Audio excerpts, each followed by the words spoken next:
ভবিষ্যতে সরকারের নির্বাচনী ইশতেহার অনুযায়ী যে 1 কোটি বিদেশি কর্মসংস্থান সৃষ্টির একটা আমাদের টার্গেট আছে।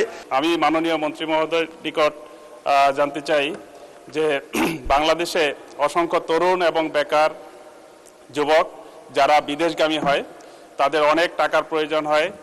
আমাদের এই দরিদ্র জনগোষ্ঠীর পক্ষে সেই টাকা সংগ্রহ করা সম্ভব হয় না।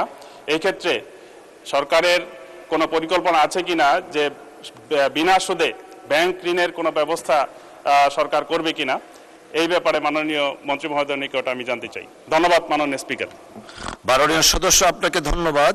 তারকা চিহ্নিত প্রশ্ন 100 সংসদে উত্থাপিত হলো। মাননীয় প্রবাসী কল্যাণ ও বৈদেশিক কর্মসংস্থান মন্ত্রীর পক্ষে মাননীয় প্রবাসী কল্যাণ ও বৈদেশিক কর্মসংস্থান প্রতিমন্ত্রী জনাব মোহাম্মদ নুরুল হক। মাননীয় স্পিকার, আপনাকে ধন্যবাদ। আপনার মাধ্যমে মাননীয় সংসদ সদস্যকেও ধন্যবাদ একটি গুরুত্বপূর্ণ বিষয় সামনে আনার জন্য, সংসদের সামনে আনার জন্য।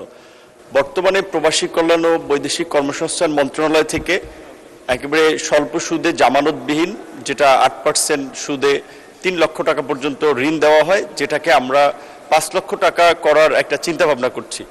একই সাথে আপনাকে এটা জানিয়ে রাখতে চাই যে বর্তমানে বিনা সুদে কোনো ঋণ চালুর কোনো স্কিম সরকারের নাই। তবে আমাদের দেশের বর্তমান সরকার মাননীয় প্রধানমন্ত্রী বৈদেশিক কর্মসংস্থানের প্রতি বেশ একটা আগ্রহ এবং গুরুত্ব আছে। তার পরামর্শ আছে এই সেক্টর নিয়ে কিভাবে ডেভেলপ করা যায়। সেই বিবেচনায় ভবিষ্যতে সরকারের নির্বাচনী ইশতেহার অনুযায়ী যে 1 কোটি বিদেশি কর্মসংস্থান সৃষ্টির একটা আমাদের টার্গেট আছে, সেটা পূরণের লক্ষ্যে হয়তো ভবিষ্যতে এই সিদ্ধান্ত সরকার যদি গ্রহণ করে তখন হয়তো এটি বাস্তবায়ন করা যাবে। ধন্যবাদ।